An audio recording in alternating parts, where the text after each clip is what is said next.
তো খাইতো গুড়ের মতো। সরকারি খানা, হায়রে খানা সুন্দর করে সাজিয়েছে।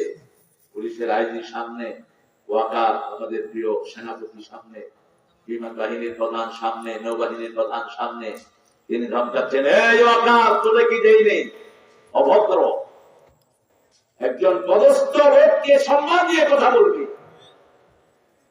ওসি আমার ছোট ভাই হতে পারে, কিন্তু যখন ওসির চেয়ারে তাকে সম্মান দিতে হবে, এটা তার সম্মানের চেয়ার। ঠিক আছে? এই নিয়ম। আল্লামা সাইদির ব্যাপারে একজন ডিসিকে জিজ্ঞেস করা হয়েছিল, ডিসি কেঁদে দিয়েছে। বলছে, আমার জীবনে এত ভদ্র মানুষ আমি পাইনি। তিনি যখনই আমার কাছে চিঠি লিখতেন, উপরে লিখতেন, আসসালামু আলাইকুম ওয়া রাহমাতুল্লাহ, প্রিয় জেলা প্রশাসক, আল্লাহ আপনাকে ভালো রাখুক। আমার কাছে একজন ভাই এসেছে, কিছু দাবি দেওয়া নেই, বিধিসম্মত উপায়ে আপনি ব্যবস্থা গ্রহণ করুন।